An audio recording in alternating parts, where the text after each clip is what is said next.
박수로 환영해 주셔서 감사합니다. 우리 왕재천 목사님이 여수에 오시게 되면 저희 교회 성도님들이 꼭 질문하는 게 있습니다. 어쩜 그렇게 안 닮았냐고. 너무 안 닮았다고 이야기해요. 근데 사실은 안 닮은 게 맞는 것 같습니다. 왜냐하면 창조주 하나님은 서로 다른 모습으로 만드셔서 하나됨을 이루시고 또 합력하여 선을 이루시는 분이신 것을 믿기 때문에 그렇습니다. 아마 여러분 제가 이렇게 잠깐의 설교를 하면 분명히 정말 안 닮았구나 이런 이야기가 여러분에게도 나오게 될 줄로 믿습니다. 이제 지금부터 설교를 시작하도록 하겠습니다. 우리가 잘 아는 헨리 나우엔이 이런 이야기를 했습니다. 시대를 변혁시키려면 실력과 영성을 쌓아야 된다. 시대를 변혁시키려면 영성과 실력을 쌓아야 된다. 저는 이 말에 전적으로 동의합니다.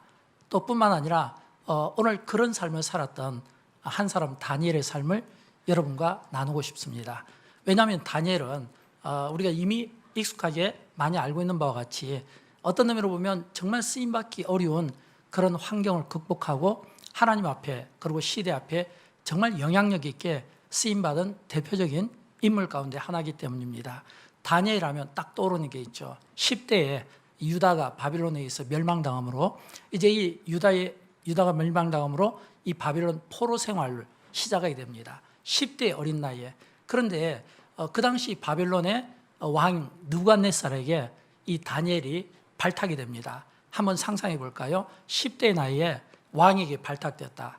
그러면 그 과정이 쉽지 않았지 않겠습니까? 왕궁 교육을 통해서 많은 훈련과 연단과 그리고 인성과 학문 또 정치 이런 실력들을 테스트 받았을 것이고 그런 그 과정 가운데 이 다니엘은 핸디캡이 있지 않겠습니까? 왜냐하면 히브리 노예 출신 이게 핸디캡이잖아요. 또 뿐만 아니라 그가 왕궁 교육을 받을 때는 이제 이 유다를 갖다가 식민지 정책하기 위한 일환으로 이제 이 다니엘을 훈련시켰을 텐데 결과적으로 보면 그 가운데 여러 훈련과 테스트를 통과하게 되고 시련을 극복하게 되고 그리고 왕에게 발탁되기까지 여러 행정, 이 고위직을 통과하면서 마지막 그가 총리의 자리까지 오르지 않았겠냐라고 하는 겁니다. 왜냐하면 총리는 왕 다음에 서열 2이거든요. 그 다음에 이제 느부갓네살이 죽은 다음에 이 바빌론의 마지막 왕 벨사살, 이 벨사살 왕 때도 똑같이 이 다니엘은 총리로 계속해서 연임을 하게 됩니다. 한 왕도 아니라 두 왕 사이에 총리로 연임하게 됐다는 거예요. 그 다음에 이 바빌론이 이번에는 메데 바사라고 하는 연합 이 제국에 의해서 바벨론이 이번에는 멸망당하게 됩니다. 그런데 바벨론이 멸망당하게 되는데 사실은 이 멸망당한 상태에서 이 다니엘은 어떤 태도를 취해야 되겠습니까? 그는 이제 역사적으로 보면 패전국이잖아요. 패전국의 총리면 그는 그냥 숙청당해야 맞습니다. 아니면 도망가거나 망명을 해야 되거든요. 아니면 아주 먼 곳에 귀향을 가야 되거든요. 그런데도 불구하고 오늘 우리가 읽었던 이 본문은 이 메데 바사 제국의 이 고레스라고 하는 이 다리오라고 하는 이 초대 왕에 의해서 이번에도 또 이 다니엘이 총리로 발탁이 됩니다. 근데 이제 이 메데 바사 제국은 굉장히 큽니다. 페르시아 제국이. 왜냐하면 이 정복 전쟁을 많이 해서 영토를 많이 확보했거든요. 그래서 어느 정도로 이 면적이 크냐면 상상할 수 없을 정도로. 왜냐하면 도를 120개로 나누고 총리를 한 명이 아니라 3명을 두게 되었거든요. 그러면 총리를 3명으로 두었다. 120개의 도를 가지고 있다. 그러면 이거는 얼마나 그 영역이 크고 땅이 넓겠는가. 이걸 우리가 상상할 수 있거든요. 그런데 그 가운데 이 다리오 왕이 이 다니엘을 3명의 총리 가운데도 유독 마음에 두었다는 거예요. 이 말은 뭐냐면 2인자로 삼고 싶었다는 겁니다. 그런 마음에 둔 거예요. 그러면 우리는 여기에서 한번 상상해 볼 수 있어야 되죠. 왜냐하면 다니엘이 오늘 이 다니엘서 6장이 나올 때 이때 다니엘의 나이가 중요합니다. 왜냐하면 그가 10대 나이에 바빌론에 갔지만 그러나 그가 느부갓네살 왕 때 총리가 되고 벨사살 왕 때 총리가 되고 다시 또 나라가 또 패전되고 새로운 또 이 왕주가 등장하게 되는데 그 나라에 또 초대 또 총리가 되잖아요. 이 과정이 우리가 성경을 읽을 때는 불과 몇 장이지만 그러나 이게 시기로 보면 이 다니엘이 이미 80대의 고령의 나이라는 거예요. 그러면 이 80대 고령의 나이임에도 불구하고 이 왕이 이 다니엘을 총리로 사용했다라고 한 겁니다. 그러면 우리는 현대 용어로 이렇게 이야기할 수 있죠. 아, 다니엘 그는 매우 멋진 인생 스토리를 가지고 있네. 성공했네. 그렇죠? 성공한 거 아닙니까? 저는 두 가지 이 다니엘의 성공 비결을 여러분과 좀 나누고 싶습니다. 첫째는 다니엘이 성공할 때 그가 어떤 비결을 가지고 있었을까요? 실무의 탁월함입니다. 실무의 탁월함. 오늘 우리 본문 이 6장 3절 말씀을 우리 한번 보도록 할까요? 이 6장 3절을 보면 이렇게 되어 있어요. 다니엘은 마음이 민첩하여 총리들과 고관들 위에 뛰어남으로 왕이 그를 세워 전국을 다스리게 하고자 한지라. 여기서 다니엘은 마음이 민첩하여, 여러분 행동이 민첩하다 이런 이야기는 많이 듣죠. 몸 동작이 빠르다, 몸이 굉장히 잽싸다. 근데 마음이 민첩하다 이런 경우는 별로 들어본 적이 없을 겁니다. 근데 여기서 민첩이라고 하는 이 국어 사전에 뜻을 보면 이런 뜻이 있어요. 민첩의 뜻을 세 가지로 볼 수가 있는데, 민첩이라는 뜻은 동작이 빠르고 이해도 빠르고 판단도 빠르다 이런 뜻입니다. 동작이 빠르고 이해도 빠르고 판단도 빠르다. 또 히브리어로는 이 민첩이 뛰어난 마음을 가졌다. 그러면 우리는 이 두 개를 오버랩하면 이런 뜻이겠죠. 다니엘이 처해져 있는 어떤 상황이나 어떤 문제의식 앞에서 굉장히 마음이 굉장히 이해가 빠르고, 그리고 굉장히 옳고 그름을 분별하고 대안을 아주 빠르게 만들어내는 이런 뛰어난 그런 어떤 이 마음의 이 실력을 갖추고 있다 이렇게 볼 수가 있는 겁니다. 그 다음에 또 후렴 부분에 보면 총리들과 고관들 위에 뛰어남으로 그랬거든요. 이 총리가 다니엘 외에도 2명이 더 있거든요. 고관들은 120명입니다. 자, 그러면 한번 생각해 볼까요?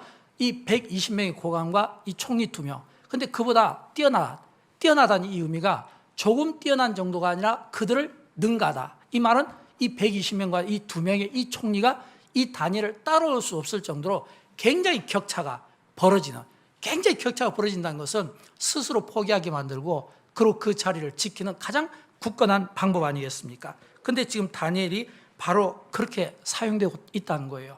앞에서 말씀드린 것처럼 이 다니엘서 6장은 지금 다니엘의 나이가 몇 세냐면 80세라는 겁니다.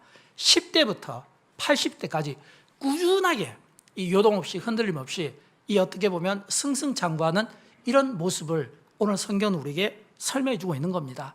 저는 여러분 바라건대 할 수만 있으면 여러분 개개인과 또 하늘빛 교회라고 하는 이 교회 공동체가 저는 세상 무대와 직장과 일터에서 그렇게 쓰임받았으면 좋겠어요. 또 특별히 여러분의 자녀 세대가, 특별히 또 우리 하늘빛 우리 교회는 하우 또 학교가 있잖아요.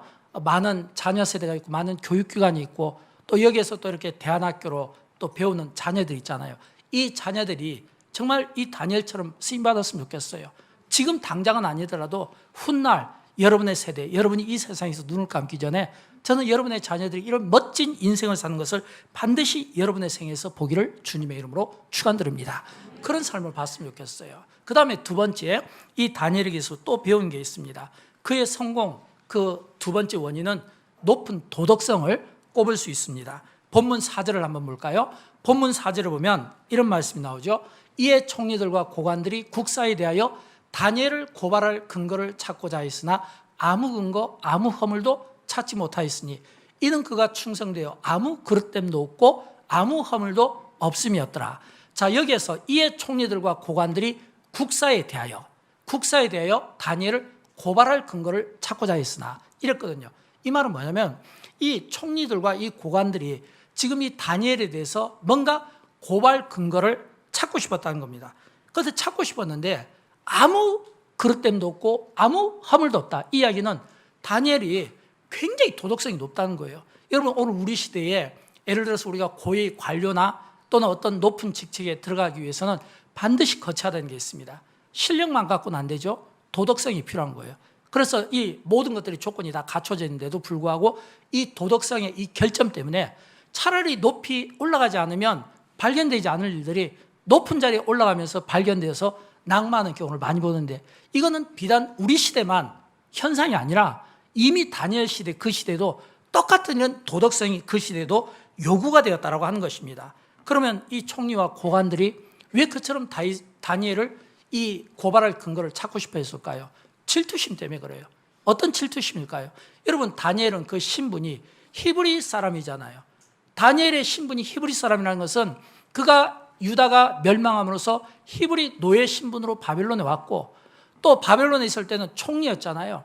이거는 뭐냐면 이거는 패전국의 총리잖아요. 그런데 패전국의 총리인데 그럼에도 불구하고 새로운 신생, 그것도 거대한 이런 메가급에 해당하는 이런 대제국의 총리로서 왕의 총애를 받는다는 거예요. 굉장히 질투심이 생기지 않겠습니까? 특별히 아마 그들을 굉장히 괴롭게 했던 것은 이 왕의 총애였을 겁니다. 왜냐하면 다니엘을 뺀 나머지는 어떤 사람입니까? 전부 왕과 함께 전장을 누볐던 사람이잖아요. 왕과 함께 전장을 누비면서 영토 확장에 힘썼던 자들이고, 그러면서 많은 사람들이 죽었는데 그 가운데 살아남은 생존자들이고, 우리가 흔히 용어로 쓰면 공신들이잖아요. 나라를 세운 공신들이고 기득권자거든요. 근데 그런 자들이 이 지금 다니엘을 고발할 근거를 찾고 있다. 이건 왕의 총애를 독점하고 있는 이 다니엘이 얼마나 믿고 얼마나 얄밉게 보였겠나라고 하는 겁니다. 그런데도 불구하고 결론은 뭐냐면 아무 그릇됨도 허물도 없었다는 거예요. 여기서 이 그릇됨과 허물의 이 뜻이 중요합니다. 그릇됨이란 어떤 뜻이냐면 잘못, 실패 이런 뜻도 있는데 업무의 태만함. 근데 그릇됨도 없고, 이 말은 다니엘이 그에게 주어진 일에 대해서 게으르지 않았다는 거예요. 일에 대해서 뭔가 실패하는 일이 있었다는 거예요. 이 말은 뭐냐면 믿고 맡기는 이런 사람 있잖아요.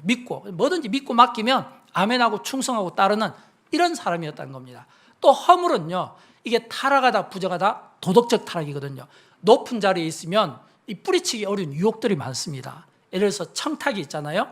물질과 관련된 거, 또는 이성적인 유혹이 있을 수 있죠.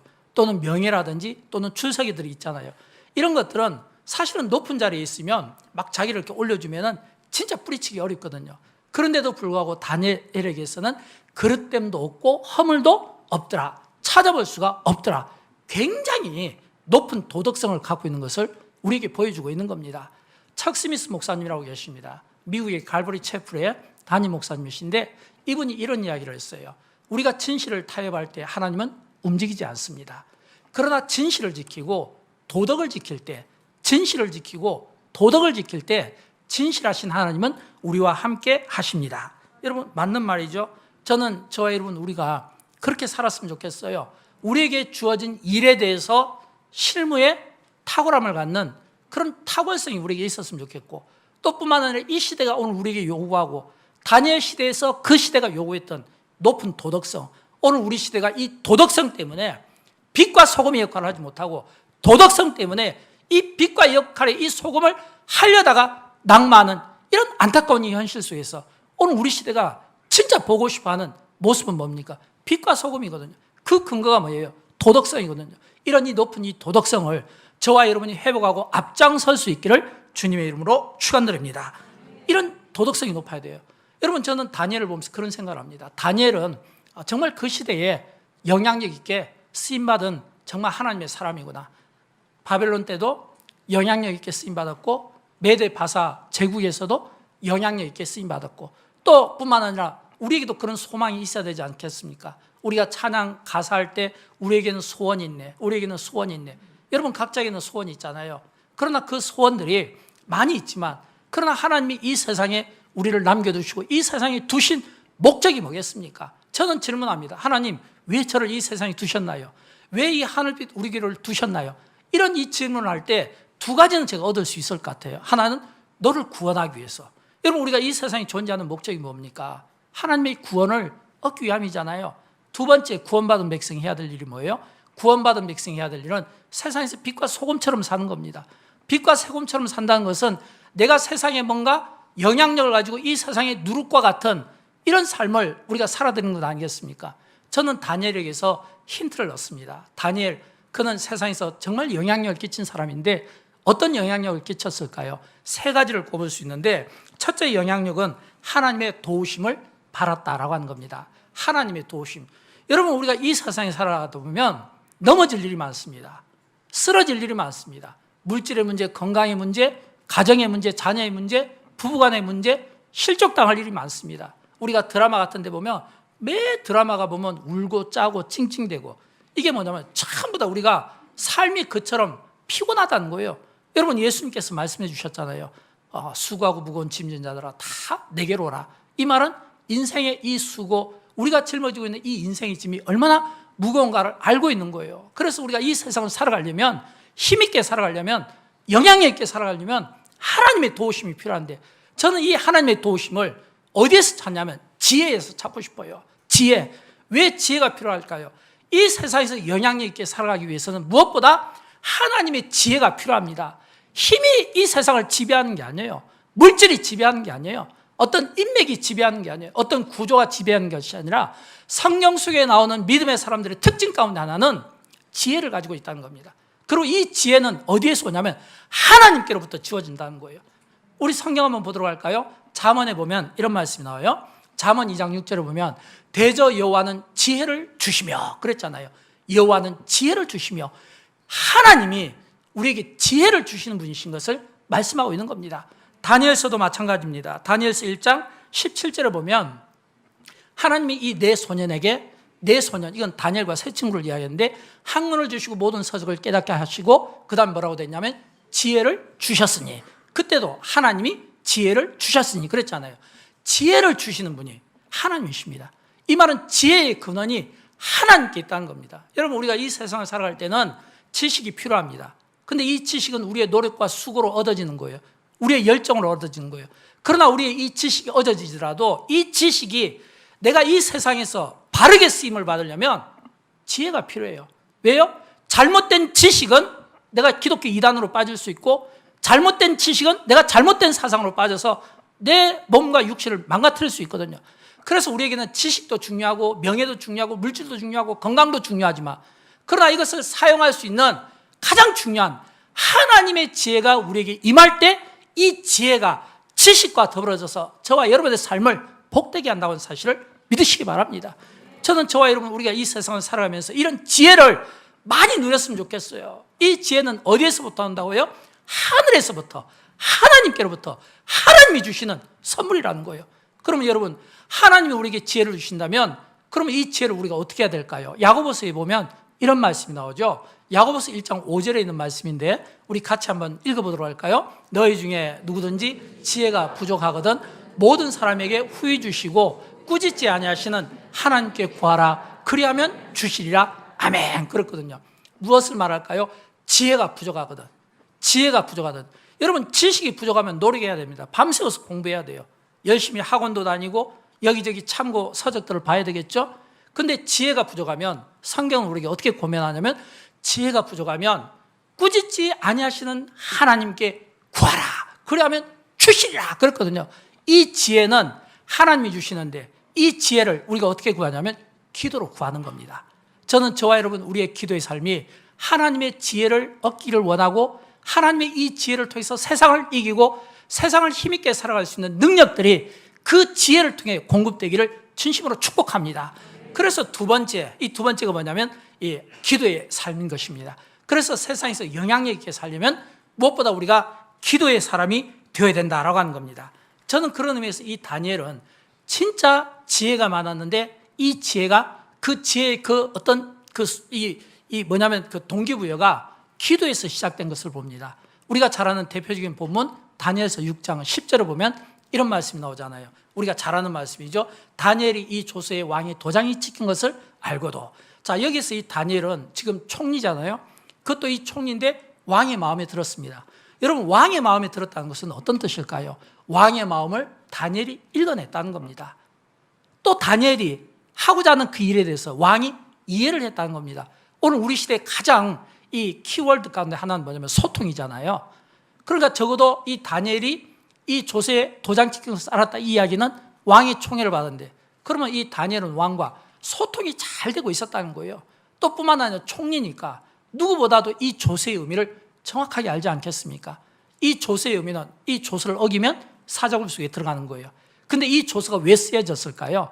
앞에서 이 고관들과 총리들이 다니엘을 고발할 근거를 찾고자 했는데, 다니엘을 고발할 이 근거를 찾지 못하니까 이제는 그 다음에 여러분, 사람 죽이는 게 있잖아요. 첫째는 도덕성, 허물, 이걸 찾거든요. 없으면 그 다음에는 어떻게 하죠? 만들어내잖아요. 음모 만들어내잖아요. 그래서 이 왕을 충동해서, 왜냐하면 모든 사람은 자기를 추종하고 높이면 다 좋아하기 마련이거든요. 그러니까 이 고관들이, 총리들이 왕에게 막 충동합니다. 왕이여, 우리 모든 이 바사, 이 제국에 있는 이 모든 사람들은, 식민지까지 포함해서 왕만 경배하고 왕만 절해야 됩니다. 만약 왕에게 절하지 않는 자, 이방신에게 절하는 자, 그들에게는 이 다니엘이 하나님께 기도한 게 그들에게는 이방신이니까 그런 자들은 전부 사자굴에 던져야 됩니다. 이거는 왕이 볼 때 굉장히 듣기 좋은 이야기거든요. 자기를 추종하니까. 그래서 허락한 게 조서였어요. 근데 다니엘이 어땠을까요? 그 조서가 찍힌 것을 알고도 그가 집에 가서 예전처럼 윗방에 올라가서, 이 말은 2층에 창문을 열었어요. 왜 창문을 열었을까요? 창문을 열은 것은 보라고 열은 겁니다. 내가 지금 기도할 테니까 보라고 열은 거예요. 보통 사람 같으면 이런 경우는 도망갑니다.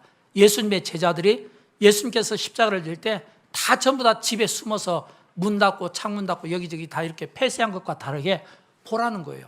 전에 하던 대로. 이 말은 한두 번 한 게 아니라 늘 평상시 예루살렘을 향하여 하루에 3번씩 무릎을 꿇고 하나님께 기도하였더라. 이 이야기는 나는 지금 당신들이 나를 주목하고 있는데 그래도 나는 기도하니까 나 보고 고발해서 잡아가라, 이거예요.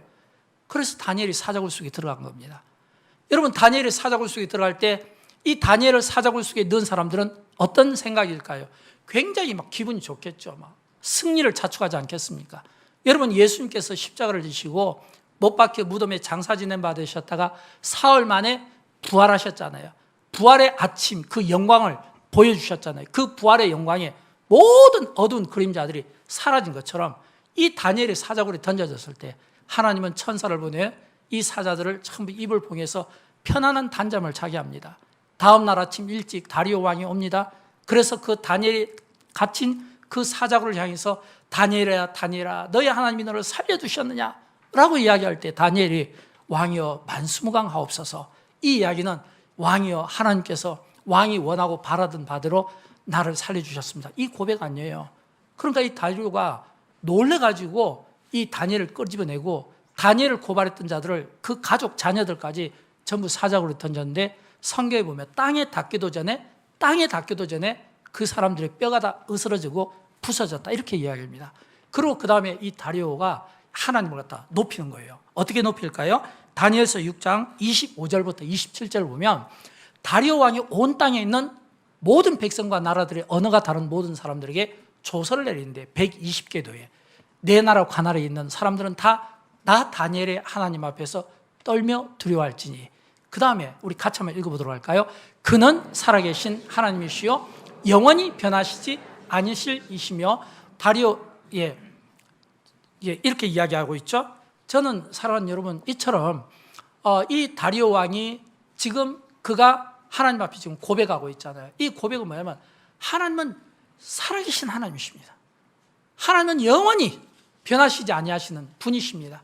그러면서 이 다리오 왕이 이 하나님을 높이는 거예요. 그 다음에 보면 그의 나라는 멸망하지 아니할 것이요 그의 권세는 무궁할 것이며 그는 구원도 하시며 건져내시기도 하시며 하늘에서든지 땅에서든지 이적과 기사를 행하시는 이로서 다니엘을 구원하여 사자 입에서 벗어나게 하셨습니다.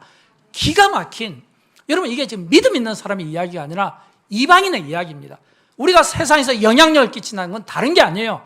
믿는 자에게 좀 더 성숙을 요구하는 것이 아니라 믿는 우리를 통해서 믿지 않는 사람들이 하나님을 만나게 된 겁니다. 이게 변화예요. 믿는 나를 통해서 믿지 않는 사람이 나를 대신해서 나보다 더 높은 하나님께 영광을 올려드리는 겁니다.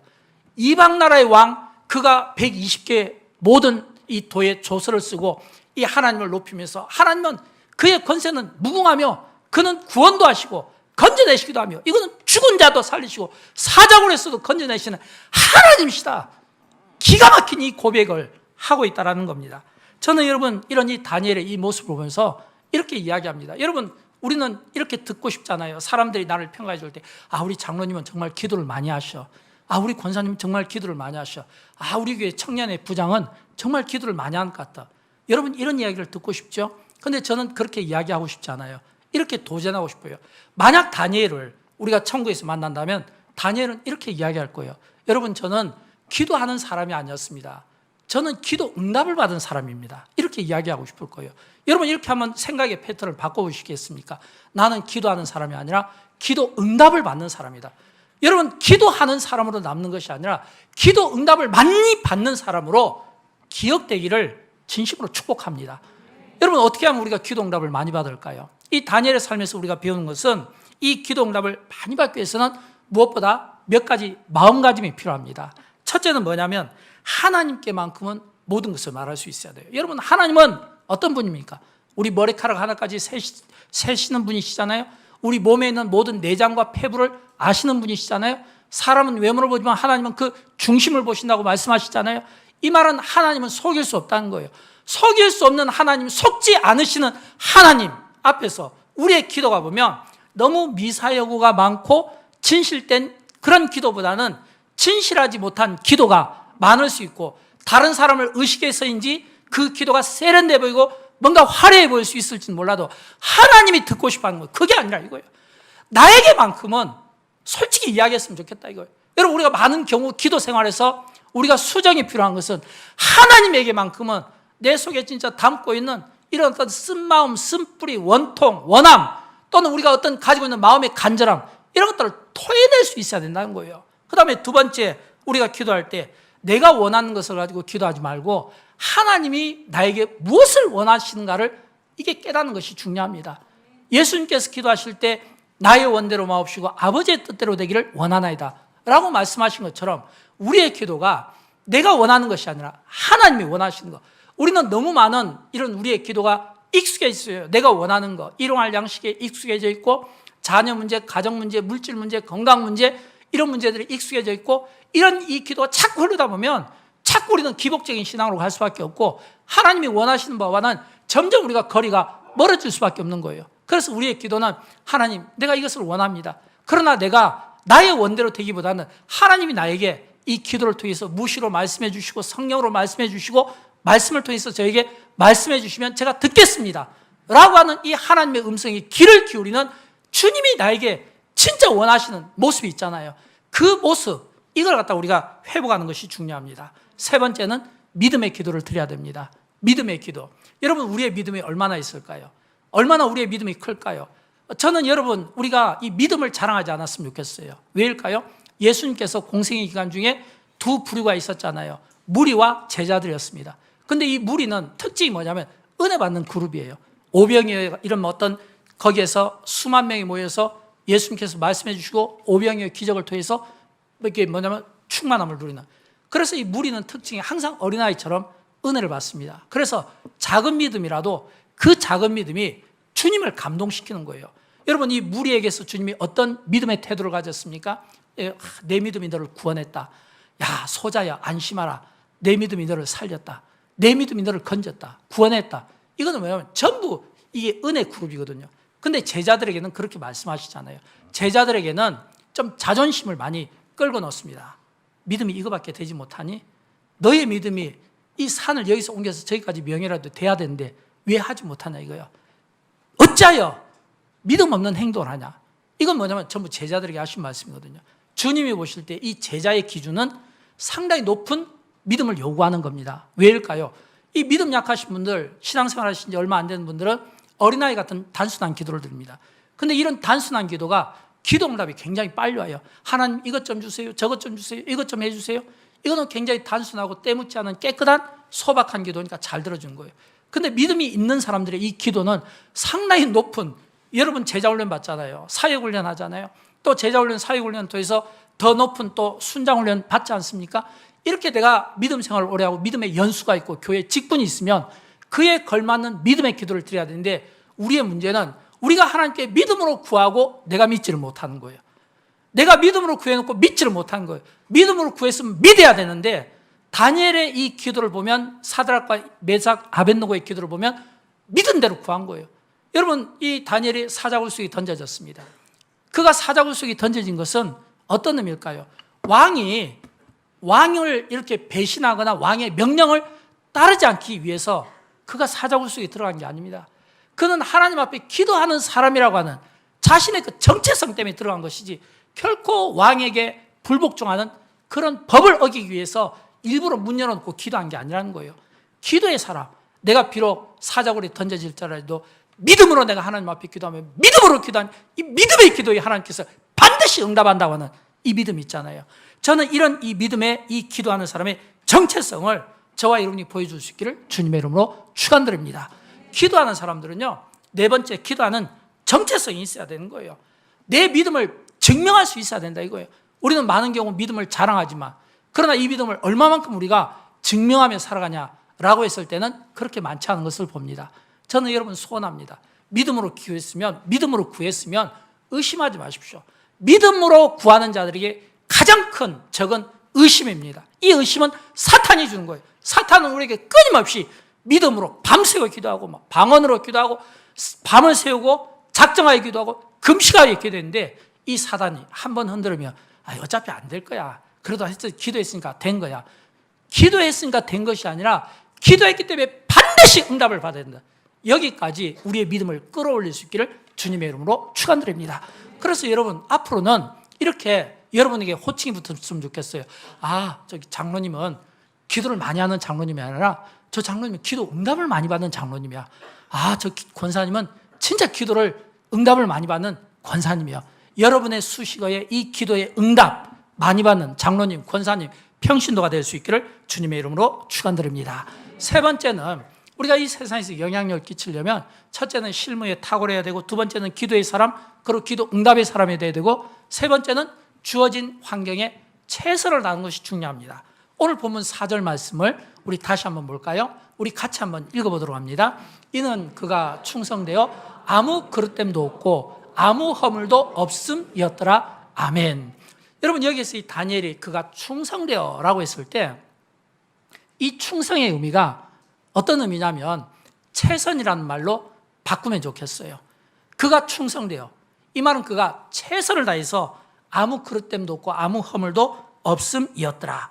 어떤 상황에서든지 하나님이 우리를 쓰실 때 그 쓰시는 그 기준은 뭐냐면 최선을 다했는가, 이걸 봅니다. 여러분 다니엘, 그가 10대의 어린 나이에 노예 신분으로 바벨론에 끌려갈 때 우리가 이 역사서를 공부하면 그 역사서 속에서 이 북이스라엘이 아수르에 멸망당하고 남유다가 바벨론에 멸망당하고 나라를 빼앗긴 그 패전국의 그 서름과 그 끌려갈 때 그 노예의 그 비참함을 여러분 우리가 상상할 수 있겠습니까? 우리는 그런 시대를 살지 못했기 때문에 우리가 상상할 수가 없어요. 그러나 그 시대를 우리가 조금은 상상할 수 있도록 어떤 미디어나 영상을 통해서 우리가 조금 보지 않습니까? 예수님의 그 고난의 십자가의 그 언덕길을 우리가 보게 되고, 또는 어떤 이런 그 끌려가는 이런 노예의 모습들, 발에 새우랑이 차이는 이런 비참한 모습. 이거는 다니엘이 그가 꽃길을 걸은 것이 그의 성공 인생길이 그냥 그가 공부 열심히 하고 우리가 흔히 이야기하는 금수저, 우리가 흔히 이야기하는 좋은 조건 속에서 스펙이 좋아서 그 인생이 된 게 아니라 노예 신분이었다는 거예요. 노예 신분이었다는 거예요. 패전국의 총리였다는 겁니다. 절대 좋은 조건이 아닙니다. 절대 좋은 조건이 아니에요.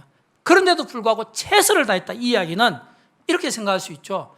그는 자기에게 주어진 일에 대해서 원망하거나 자기 어떤 신세 한탄하거나 아니면 부모 탓, 조상 탓 또는 나라 탓을 한 것이 아니라 어떤 환경이든지 그 주어진 일에 사람들이 나를 인정하지 않을 수 없도록, 사람들이 나를 쓰지 않을 수 없도록, 그것이 왕이라 할지라도 나를 버리지 못하도록 최선을 다했다는 겁니다.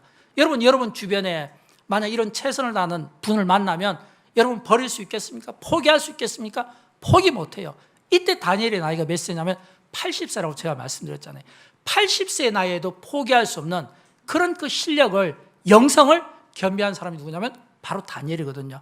제가 어느 한 분을 좀 소개하고 싶은데 아마 여러분 가운데도 아는 분들이 많을 것 같아요. 신재원 박사님이라고, 이분은 나사에서 2008년에 참 이 한국 교민들 그리고 또 우리 한국 사회에 기독교에 좀 영향을 끼친 분입니다. 왜냐하면 이분이 아주 신실한 또 기독교 장로님이시거든요. 몇 년 전에 이제 한국에 오셔서 지금은 이제 현대자동차 그룹의 사장님으로 계신데, 이분의 역할이 미래항공교통, 도심항공교통 그 부서를 책임 총괄 본부장이십니다. 이런 생각을 해봤어요. 저분이 이제 한국에 오셨다고 하니까 어떤 생각을 하냐면 하늘에도 이제 자동차들이 이제 똑같이 비행기처럼 떠다니는 그런 시대가 올지도 모르겠다, 이런 생각을 가져보게 된 거예요. 이분이 한국 사회에 주목을 받게 된 것은 2008년입니다. 이분이 2008년에 미국 항공 우주 나사, 그 나사에서 이 우주 항공 모든 것들을 기획 총괄 이 본부장 맡았거든요. 이게 18,000명 나사 직원 가운데 서열의 세 번째 위치라고 합니다. 근데 동양인이거든요. 미국에서 태어난 게 아니에요. 그렇다고 해서 1.5세도 아닙니다. 이분이 한국에서 대학교까지 보내고 대학원만 미국에서 갔거든요. 근데 여기서 혹시 미국을 다녀오신 분들, 미국 생활을 해보신 분들은 알겠지만 이 미국의 주류 사이에서 1.5세도 아니고 거기서 태어난 사람도 아닌데 또 동양인의 신분인데 그렇다면 이분이 이 극복해야 될 것들이 핸디캡이 많았을 거 아니에요. 그런데도 불구하고 이분이 서열 3위까지 이 신분 그리고 이 피부색 그리고 또 이렇게 거기서 자란 이런 문화가 아닌데 어떻게 그게 가능하겠습니까? 그래서 이제 이렇게 이분의 이 인터뷰 기사가 언론을 통해서 많이 공개되었는데 그중에 인터뷰 기사 3가지만 좀 소개를 하면 이 기자가 인터뷰하면서 질문을 합니다. 어떻게 해서 이 높은 자리까지 오를 수 있었습니까? 그랬을 때 이분은 아무 비결도 없었다고 합니다. 왜냐하면 기자가 물을 때는 뭔가 비결을 보고 물었을 거 아니에요. 저는 비결이 없습니다. 다만 제가 주어진 일에 최선을 다하고 맡겨진 일에 최선을 다했을 뿐입니다. 두 번째 질문을 하는 거예요.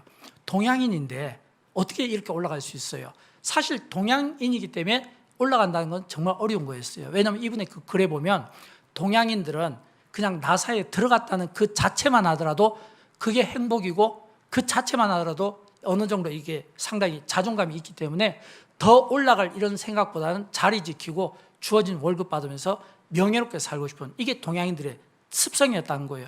왜냐하면 동양인이 미국 주류 그것도 나사에서 올라간다는 어렵잖아요. 근데도 불구하고 이분이 거기에서 높은 자리에 올라가야 된 것은 모든 사람이 나를 인정하지 않을 수 없도록 나를 버리지 못하도록 최선을 다해서 노력을 하는데 그 노력이 어떤 노력이었냐면 자기에게 주어진 어떤 업무만 딱 본 것이 아니라 나사 전체를 본 겁니다. 나사 이 전체를 보면서 이 18,000명의 이 직원들을 보면서 어떻게 하면 이 나사가 잘 되고 어떻게 하면 이 분야에서 성공하고 어떻게 하면 이 분야에서 열매를 맺게 될까 이거를 연구하면서 글을 쓰고 리포트를 쓰고 발표를 하다 보니까 모든 사람들이 인정하지 않을 수 없게 만들어서 이분이 3위의 자리까지 올라가게 되었다는 겁니다. 세 번째 질문합니다. 혹시 젊은이들에게 뭔가 좀 조언을 해줄 수 있습니까? 그랬을 때 이분이 캡을 이야기한 거예요. 모자를 한 사이즈만 큰 거를 한번 써보시기 바랍니다. 왜냐하면 이 미국인들은 모자 쓰는 게 굉장히 익숙하잖아요. 요즘 우리 대한민국도 많이 그러죠. 모자, 여기서 이 모자를 한 캡만 이렇게 한 사이즈만 높이라는 이 이야기는 자기 일보다는 모든 이 타인, 자기 주변에 있는 사람들 살피면서 좀 더 이렇게 돌아보라는 그런 이야기입니다. 왜냐하면 사람이 어느 한쪽에서 일을 하다 보면 자연히 거기에서 고립되게 되는 거예요. 자연히 어떤 그 통제 속에 있다 보면 뭔가 이렇게 편협된 이런 생각들이 창의적인 이런 생각들을 꺾어버리게 되는 겁니다. 모자를 한 사이즈 쓰라는 것은 그냥 우리가 흔히 모자가 이렇게 돌아가는 것처럼 이 머리 회전을 돌려보라는 겁니다. 이 말은 뭐 여러분이 지금 모자를 사서 써보라는 이런 의미가 아니라 영적인 면에서 여러분의 영적인 시야를 조금 더 넓혀보실 것을 지금 제가 말씀드리기 위함입니다. 여러분 우리가 이 세상을 살아가면서 이 세상에서 뭔가 하나님이 우리를 이 세상에 두신 목적, 하늘빛 우리 교회를 두신 목적, 이 교회 공동체 속에서 하나님이 우리에게 원하시는 어떤 선한 목적, 세상에서 빛과 소금처럼 쓰임을 받으려면 무엇보다 우리가 뭔가 좀 이렇게 모자를 한 사이즈 크게 해서 뭔가 이 영적인 시야를 넓혀서 우리에게 주신 이 은혜를 우리가 막 흘려보낼 수 있어야 되잖아요. 여러분 이렇게 유명한 이렇게 뭐 큰 회사, 이 큰 회사일수록 이렇게 뭔가 좀 유명한 이런 기관일수록 슬로건이 단순하다는 거 아십니까? 원래 유명한 기관 회사일수록 슬로건은 단순해요. 여러분 애플의 슬로건이 뭘까요? 애플의 슬로건은 너무 단순합니다. Think different입니다. 다르게 생각하라. 이 슬로건 때문에 이 애플, 이게 휴대폰, 이 컴퓨터로 이 전 세계 네트워크 망을 만들었잖아요. 여러분 프라이드, 이게 어디 슬로건일까요? 이게 나사의 슬로건이에요. 나사만이 할 수 있는, 나사만이 한다고 하는 이 자부심, 프라이드 이거거든요. 그런 것처럼 우리가 조금만 이 영적인 시야를 넓히면 하나님이 오늘 우리를 위해서 더 크게 쓰실 수 있도록 우리가 준비되는 겁니다. 다니엘이 실력과 영성을 키운 것처럼 우리가 실력과 영성을 키우면 준비되는 거예요. 저는 그런 의미에서 우리가 예를 들어서 하늘빛 우리 교회 성도로서 어떤 주어진 뭐 순장 또는 어떤 교육기관 또는 어떤 찬양대 여기에 만족하는 것이 아니라 한 걸음 더 나가서 교회 전체를 책임지고 교회 전체를 둘러볼 수 있는, 제가 새벽에 6시에 와서 이 주차장에서 딱 보았습니다. 교회를 한번 봤어요. 신축된 새로운 건물을 보게 되었고, 전에 있던 이 주차장에 있던 이 건물들은 보니까 이 옆으로 이쪽에 밀려나 있더라고요. 아마 새 건물이니까 이쪽으로 가서 아마 여기서 영상 예배를 드린다고 이야기를 듣게 되었는데, 이 보면 교회가 여기서부터 걸어오기에는 힘들 정도로, 차를 타야만 될 정도로 산도 많고 건물도 많고 넓잖아요. 하나하나 구석마다 살피고 돌아보면서 혹시 나의 손길이 필요한 것이 무엇일까? 왜냐하면 하나님은 여러분이 이곳에서 은혜 받는 것으로 만족하는 것이 아니라 여러분이 하늘빛 교회 모든 공동체를 책임을 질 수 있는 성도로서 살아가기를 원하는 겁니다. 한 걸음 더 나아가서 하늘빛 교회만이 아니라 이 지역과 이 도시를 책임지고 변혁시키는데 여러분을 쓰시기를 원하시는 겁니다. 한 걸음 더 나가서 이 도시를 변혁시키는데 이것으로 만족하는 것이 아니라 세계 월드 비전을 가지고, 이 월드 비전을 가지고 여러분 캄보디아 선교 간다면서요. 캄보디아 선교 또는 영국 선교 등등해서 모든 세계 선교지와 모든 우리 필요로 하는 사람들의 그 필요를 흘려보내는 이런 전달자 역할을 할 수 있어야 된다는 거예요. 제가 개인적으로 존경하는 두 분의 목사님이 계십니다. 이 두 분의 목사님은 참 저에게 많은 영향력을 주신 분인데, 한 분은 이동희 목사님이에요. 이 이동희 목사님은 전주 안디옥 교회라고 있는데, 혹시 여러분 들어보셨는지 모르지만 깡통교회라고 있습니다.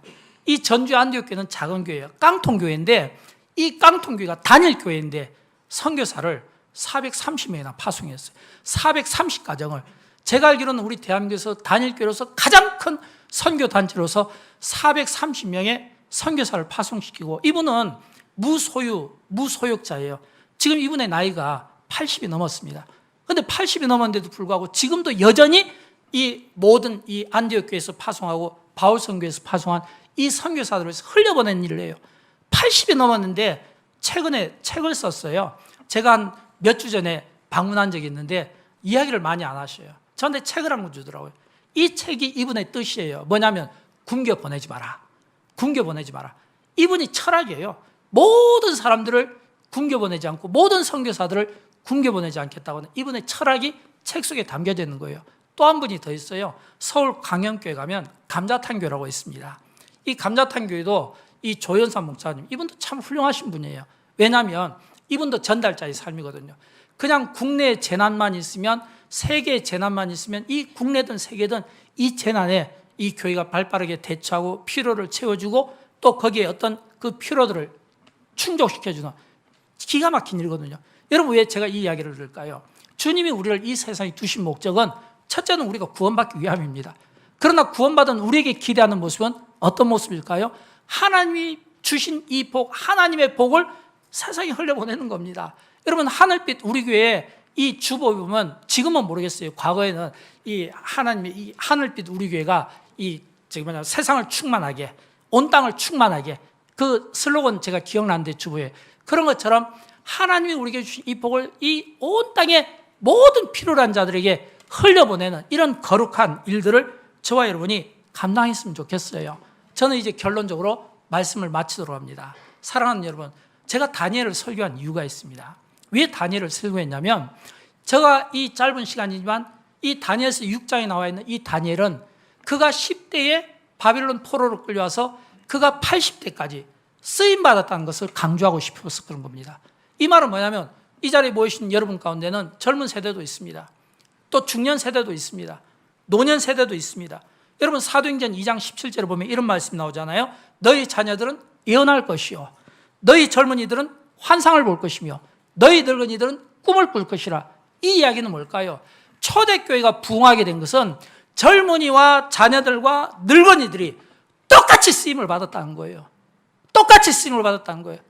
아마 이 가운데 어떤 분은 그럴지 모르겠어요. 아유, 나는 이제 나이가 70이 넘었는데 이제 은퇴도 하고 80이 됐는데 그냥 나는 예배 드리는 것으로 만족이지. 이게 아니라 여러분, 갈렙도 그렇고 아브라함도 그렇고 모세도 그렇고 오늘 보니까 이 다니엘도 그가 80대까지 여전히 최고의 그런 1인자로서 쓰임을 받았다는 거예요. 이 말은 뭐냐면, 내가 70이기 때문에 내려놓는 것이 아니라 70대도 여전히 젊은 청년처럼 쓰임을 받을 수 있다는 겁니다. 아멘이 안 나오시네요. 나 젊으셔서 그런 것 같아요. 그럼 제가 바꿔서 이야기하겠습니다. 젊은이들은 환상을 갖는다고 했잖아요. 환상. 또 자녀들은 뭐예요? 예언한다고 했잖아요.